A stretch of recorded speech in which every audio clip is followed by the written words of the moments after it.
Welcome, everybody, to the Dr. Leadership Lounge, where we have conversations with business leaders from all walks of life about how and why they are successful. Hey, everybody, welcome to another edition of the Dr. Leadership Lounge. Very stoked today.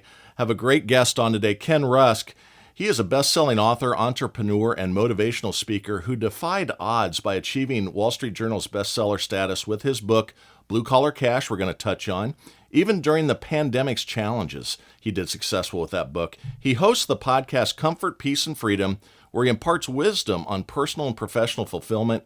Ken's impactful course, The Path to a Successful Life, empowers individuals to overcome obstacles and create their own success stories. With a unique journey that boasts multiple appearances on shows such as Fox and Friends, Tucker Carlson Tonight, and America's Newsroom, Ken's insights have been featured in Forbes, USA Today, Epic Times, Fox Business, and the New York Post. Notably, Ken's achievements are rooted in his unconventional path as he takes pride in his lack of higher education. His diverse accomplishments include being an honorary commander of the 180th Fighter Wing Group and earning multiple awards like Top Workplaces in Ohio, Better Business Bureau's Ethics Awards, and more than a dozen Franchise of the Year honors. Ken, super stoked to have you on the show. Man, your background goes on and on. I could talk for days, but we better get started. How are you? I'm great. Thanks. I appreciate you having me. Yeah, what a great story. I grew up in a blue collar background. We talked a little bit about that and have always been really proud of my blue collar roots. My dad and his brothers after World War II came back and owned their own business. I've always been very thankful for just some of those nuts and bolts characteristics, if you'd so say, about good blue collar people. And a lot of it's been in the news over the last several years around the need for, a lot of blue collar labor and the different trades and those types of things. But how was your life? What kind of brought you to where you are today? Tell us a little bit about your background.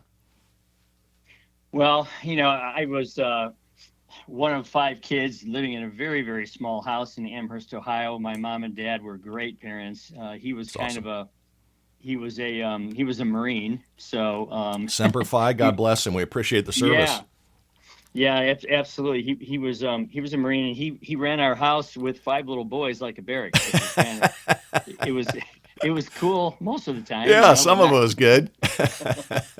So, the imperfect perfectionist in me came out, and I had a lot of part-time jobs like any kid. I probably had 6 jobs before I was 15, and I just remembered at one point I wanted to be, get in the stream, as they say. I wanted to buy my first new used car, and my high school actually shared a fence with an industrial park, and we used to cut through a hole in that fence to cut through the industrial park to get to the carryout after school where kids hung out before they had tablets in their hands. Yep. And at one point I went to one of the businesses. There was a lot of hustling and bustling, a lot of energy and equipment and guys running around. I said, "What do you guys do here?" And they said, "We dig ditches." And I said, "Well, I'm wholly qualified for that." Sign me up. Sounds like a dream.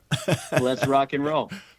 And I did. So I started digging ditches when I was 15 in the summertime. In the wintertime, when I was in school still, I would work in their office because it was right next door. And what happened was I kind of learned the front and the back of the whole place. And that positioned me kind of uniquely when I didn't realize this at the time, but when I was 18, it was either go to college or what. And they came to me and they said, "Hey, listen, we know you have choices, but one of your choices could be to help us open franchises around the country," because they were opening their very first franchises. And so I did. I chose that path, and I didn't go to school. I went instead to, places like Chicago, Cincinnati, Columbus, Pittsburgh, and helped open up these companies from scratch. And I mean, literally from scratch. Yeah, we had to build put out the sign up on the wall, right, and start there, right? Yeah. And so that was pretty cool because that was kind of my college, if you will, Absolutely.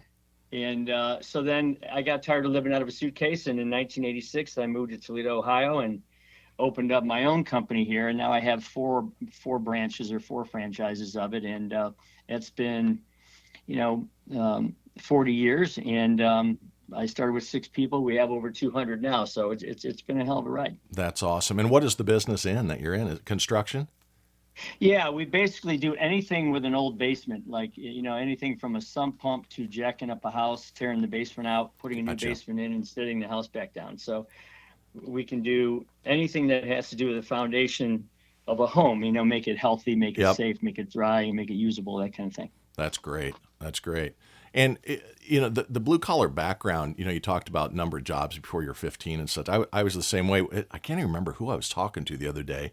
And they said, "What age were you for your first job?" And I said 10. And they couldn't believe me. And they said, "No, where you actually got a check?" I said 10. And they go, Yeah. "What?" And I go, "OSHA Yeah. wasn't a big deal. There wasn't all this labor stuff back in the late 70s, And I would clean toilets for my dad on Saturday, and he had a bunch of union guys, and you wouldn't think that it'd take 4 hours to clean a bathroom, but with 60 union guys using the same head, it took some time. Oh, for sure. And I had great reading material, if you know what I mean. I mean, that's why I was doing it at 10. There was some unbelievable reading material in those bathrooms. So I'm sure. was getting an education that way.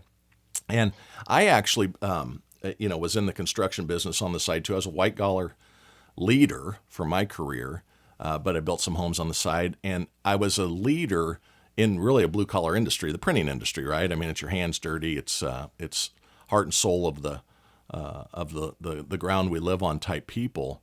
Did that Right. attract you to the blue collar stuff? Just the people and how they are? What do you think drew you to go that route? Well, one of the jobs that I had was I was a landscaper, and we worked for these huge houses. And I mean, people back then in the 80s, early 80s, having landscape budgets of $200,000, Wow. $400,000. The Clampets, yeah. Yeah, it was crazy, the things that we did. And I loved being outside. I loved beautifying things, planting trees, doing whatever. I just remember, thinking as I'm walking through these neighborhoods, okay, this is going to be me someday, right? I'm going to be having someone else plant my trees someday.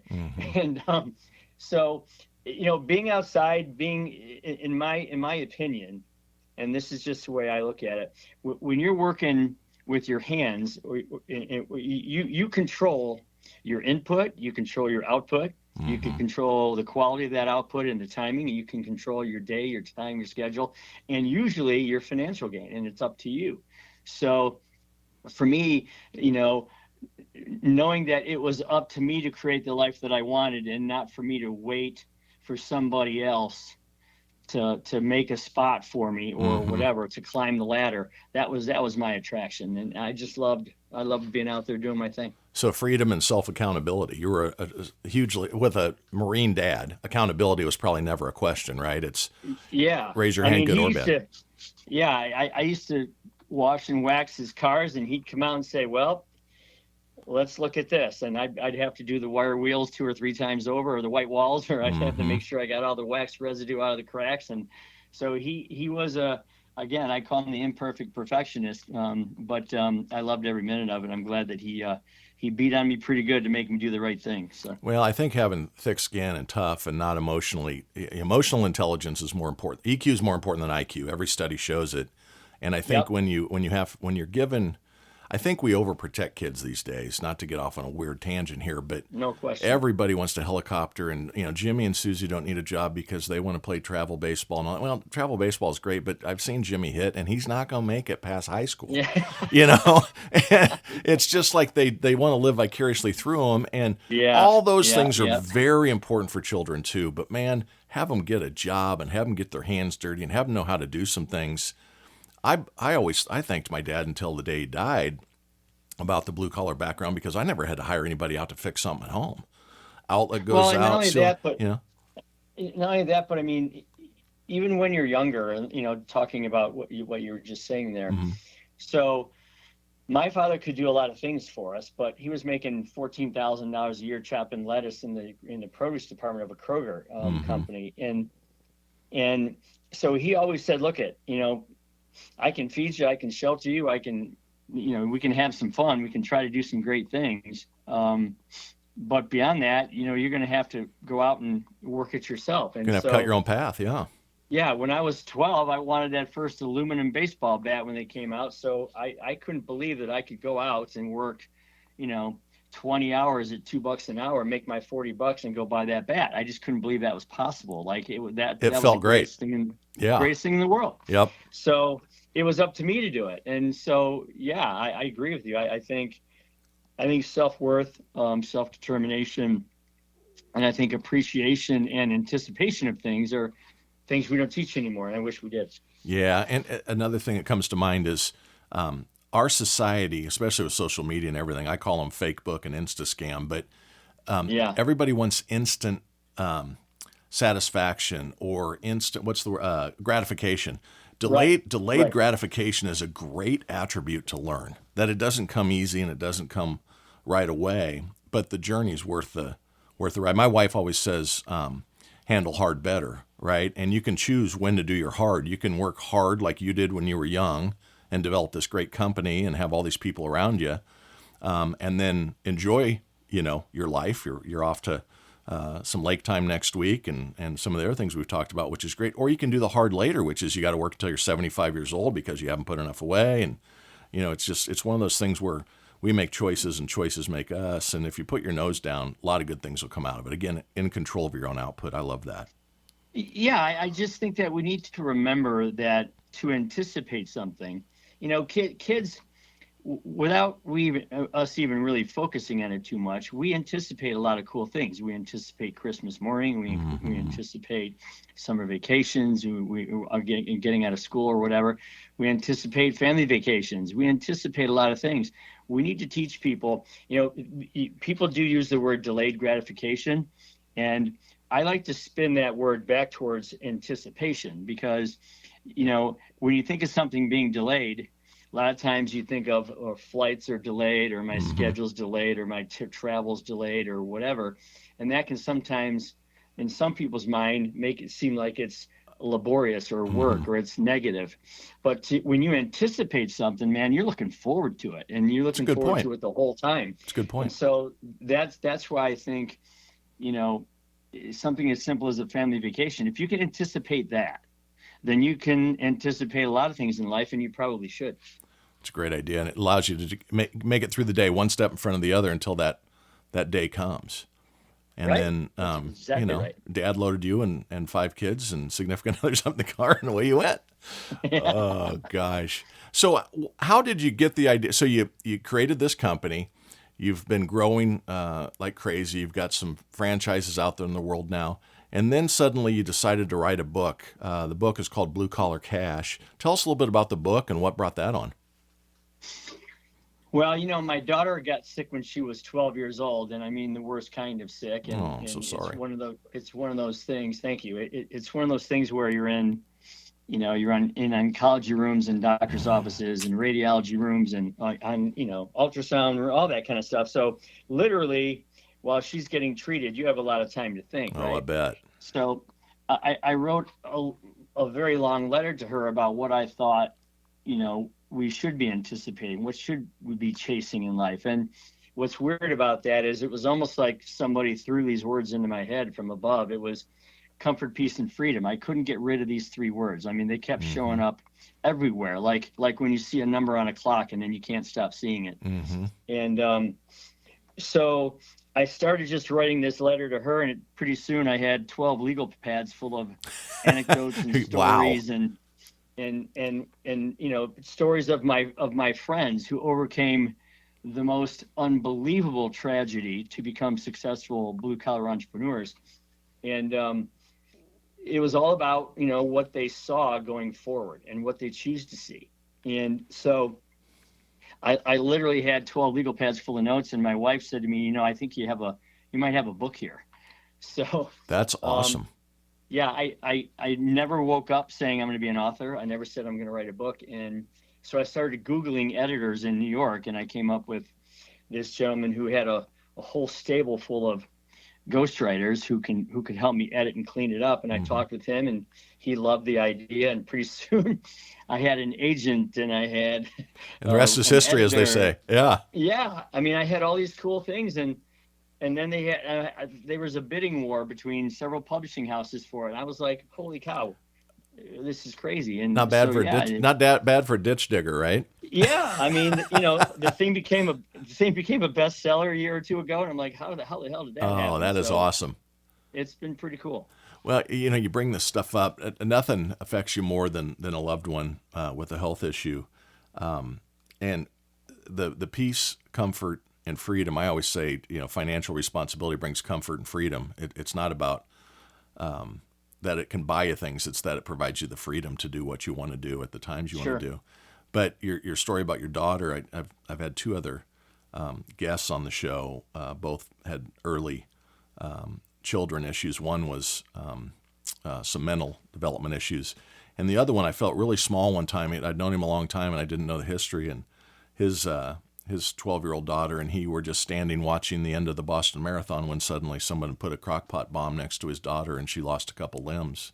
Oh, And no. yeah, I mean, you go, wow. I've never known anybody that's gone through. I know some people from 9/11 now after years, Right. but I just sat Right. there and I thought, how he dug himself up, and same like you, it created this inner focus toward family, and you found a lot more movement in the alignment of what's most important to you in your life suddenly. And for sure. he had a very similar journey after that. Kind of this explosion of success came from it.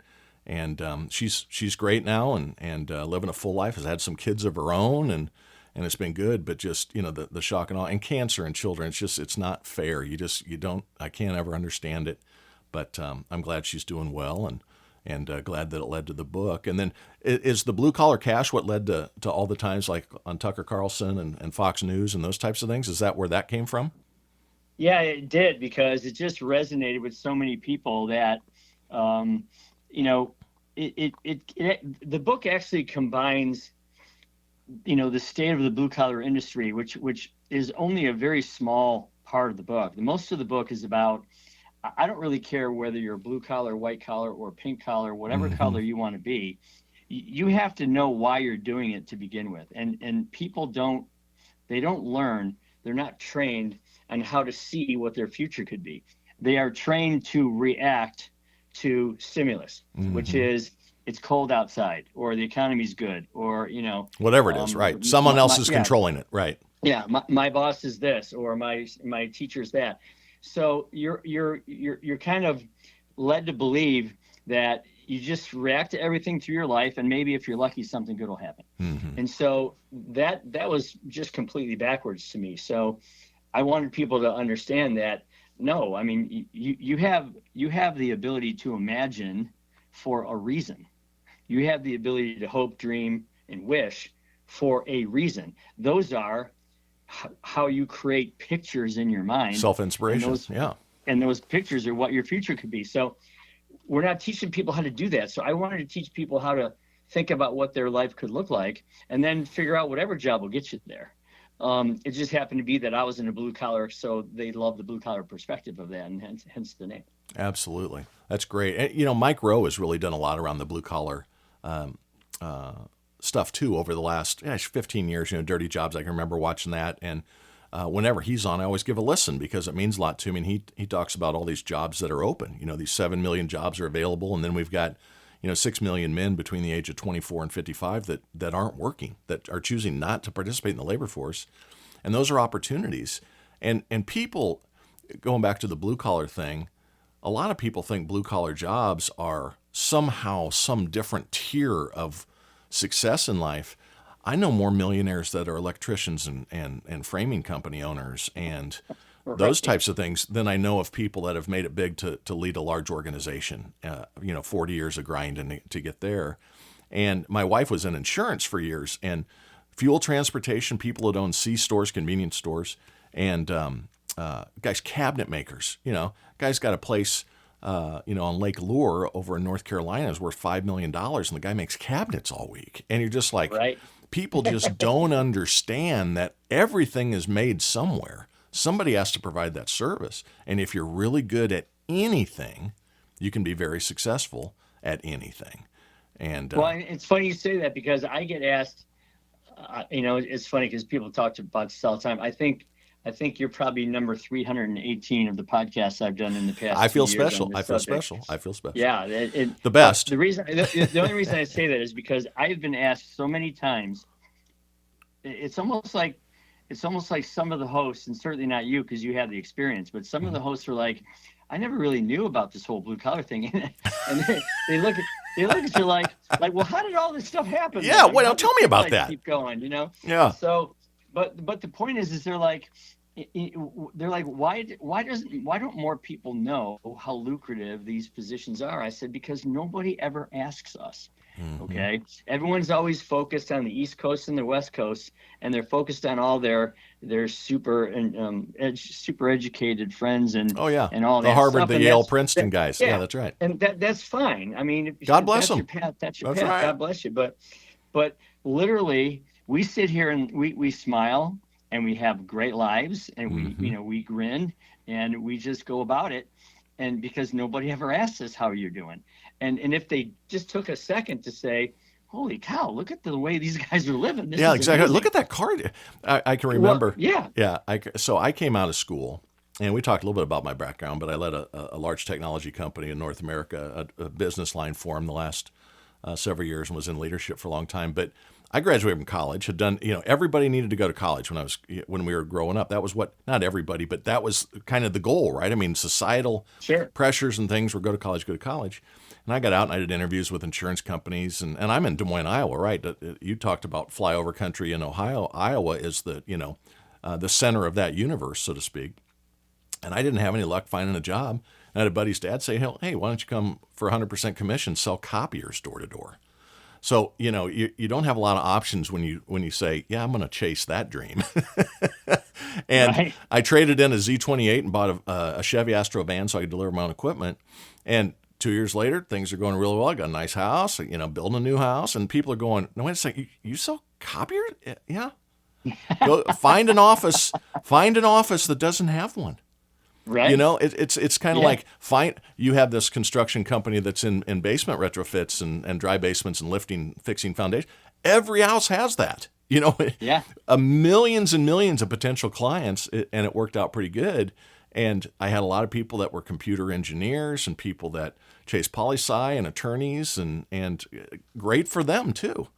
But I'm really glad that some focus is coming back into this blue collar type approach with kind of the change in administrations and how we're focusing more to it, because that's the key to American success. The American dream is because we built and created things. I mean, that's what caused this country to just explode.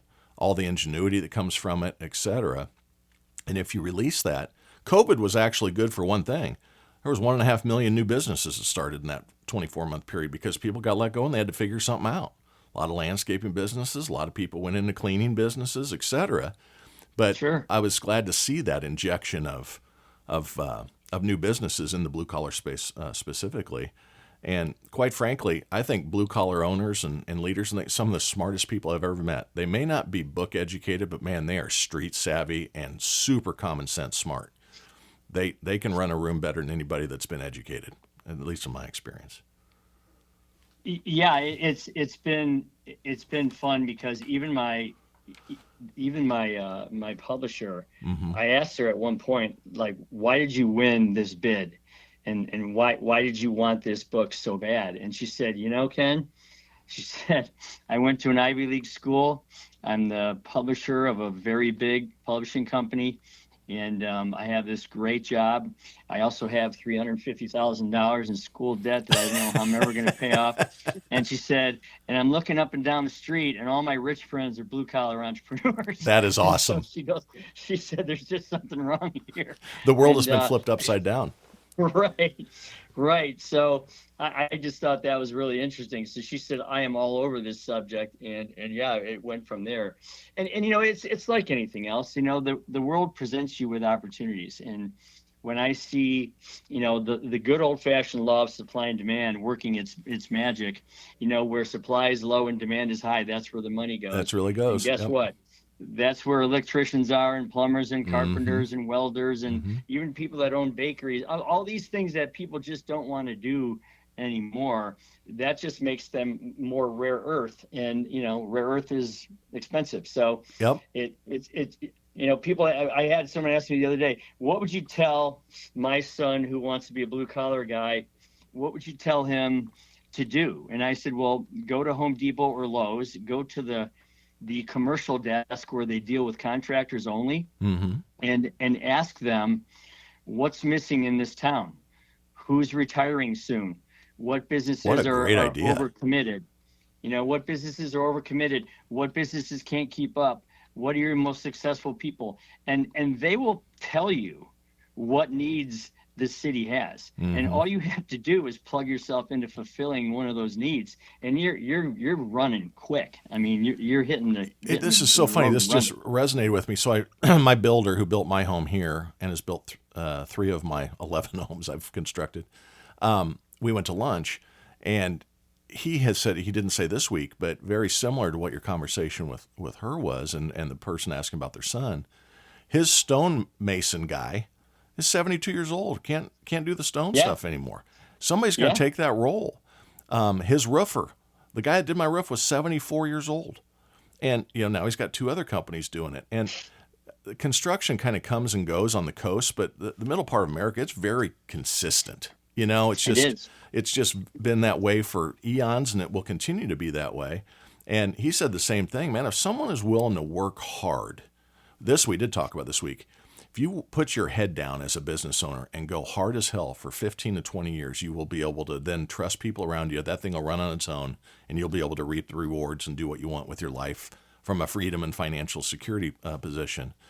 And that 15 years of hard work sounds really bad to somebody until they realize going the corporate way through college, you got to put 40 years in. So, you don't ever get to be that owner through that big corporation without, a lot of things going right. So it's very intriguing. I could probably name 5 businesses right now that some are already retired, some are going to be retiring soon. And my stonemasonry did my house. I have a French country house, and the entire outside is lined with 4-inch thick stone. It's amazing. I bet it is. And I love those old world looks. Yeah, and the real steep roof lines and the cedar shingle and all that. Oh yeah. But this is a guy who made $350,000 a year, and he has nobody to give this business to, so he's just closing it. I mean, it's insane. It's insane.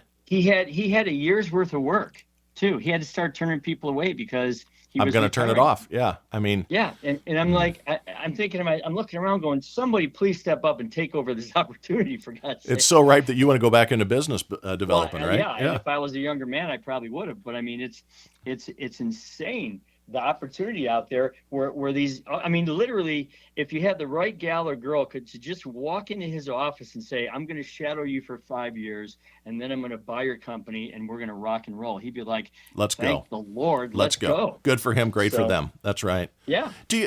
One of the things in your bio and things that we've talked about, you talk about some common traits. What do you find the common traits are for successful people? Now, maybe not blue collar only, and maybe it is just blue collar centric in your thoughts here, but what are those common traits that you think help people achieve at a greater percentage than those that don't have those traits?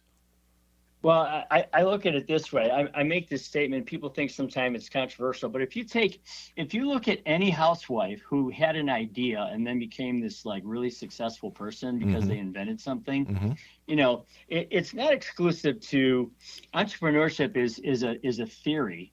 It's not a thing that you can draw with a piece of paper and a pencil. And so I tend to look at things like, simple ones like persistence, resilience, faith, courage, humility, initiative, vision, things like being charitable. I look at all those traits, but I also look at them in this context. I think that once you figure out that you are in control of what your life could look like, I think the entrepreneurial traits come out in all of us. I think we all have the ability, because I don't think one human can say, I have initiative and you don't. I think one human could say, I have a reason to have initiative. Something turned the switch on. And maybe you don't yet. Yep. Okay. Yep. But Fair you point. can. And so for me, it's always been around, I could take, and I've done this in coaching people, even inner city kids. You once you take someone and you say, okay, I'm turning on we're together going to turn on an idea in your head. Then all of a sudden they're like, man, look out, get out of my way. I'm going after that. Yep. And that's when all those things start to show up. So I think characteristics are just dormant until you have a reason for them to come out. And once that reason is powerful and colorful and clear and concise and passionate, something you really want to have manifest into your life, I believe those characteristics come out of dormancy like they come out of the ground. And all of a sudden you're like, wow, here's this guy who just created this awesome thing, or this gal. And so I believe we all have those characteristics, and I write about them extensively in the book.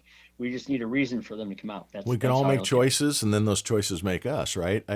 Right. I remember as you were answering this, buying in 100% of what you're saying about, it was 2003. So 22 years ago, I was one of the senior leaders in Chicago, and we were having some retention issues with employees, and also then success. Some was retention deselection by us because it wasn't working.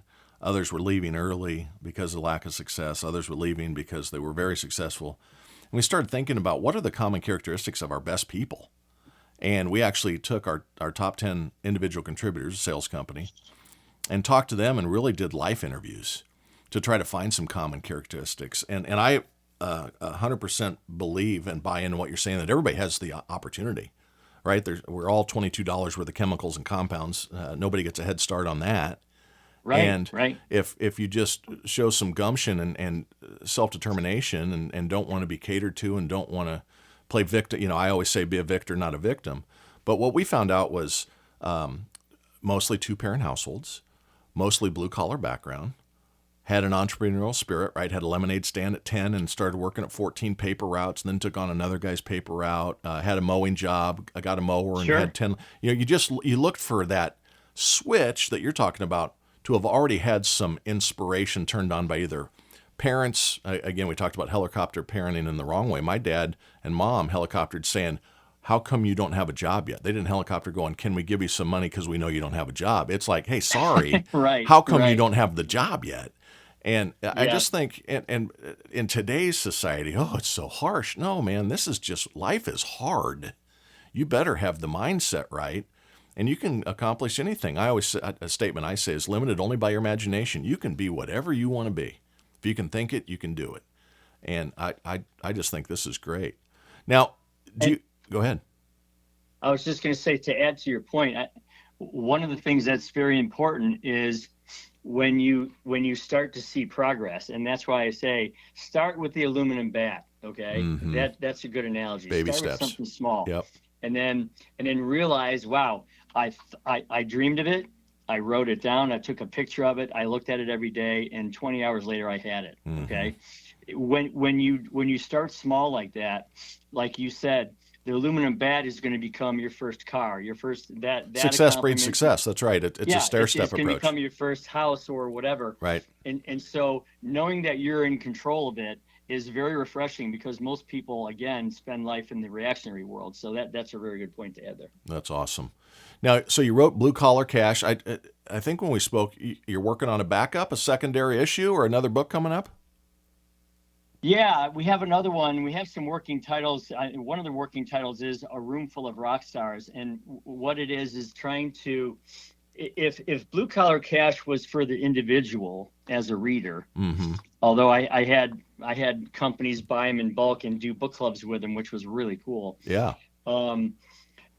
Then this would be for that owner, boss, or manager who's trying to attract a guy like me, or a young person who was like really raring to go, see what they wanted their life to look like, ready to go.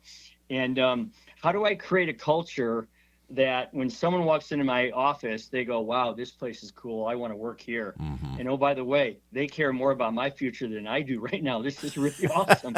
So, you know what I mean? Yeah, so I know exactly what you mean. We're writing a book on how to set your company up in every different way. And some of the ways are so simple, but they're effective, so that when people walk in, they go, man, I want to be a part. I can see myself getting what I want for myself through this company. This is a place I'm going to check out. Culture, and then it leads to that retention thing, right? That we were talking about before. That was so important. What, I know we're banking up on your time here. One of the things that I wanted to make sure we touched on was you came today and you wanted to get a couple of clear ideas out there. Before I ask that question, where can they get the book? And you also offer, I think, some courses, right? I just skipped over a note. I apologize. Where can they find the book? Amazon, I assume, and other Yeah, you local can get places? it at all the normal places, Okay. Amazon, Barnes and Nobles, your independent bookstores, all that kind of stuff. Okay. The course is interesting though because I've looked at a lot of these courses that are $2,000-3,000, and they want your firstborn, and you got to Yep. you got to poke your finger and give blood and all that. So this is a simple thing for me. I created a $179 course which gives you a free book, and the reason I did is because I didn't want my book to just be what they call shelf help, Shelfware. where Yep. somebody reads it and they go, "Great book," and then you ask them, well, "How did you use that book?" I don't know, but it was a great book. Mm-hmm. So it really takes the book and says, "Okay, now I'm going to force you to do what we talked about in the book." Action And you don't steps. even need to Yeah. you don't even need to read the book. You can actually start the course and then grab the book and follow along with the book while you're doing the course, which is kind of cool. That is cool.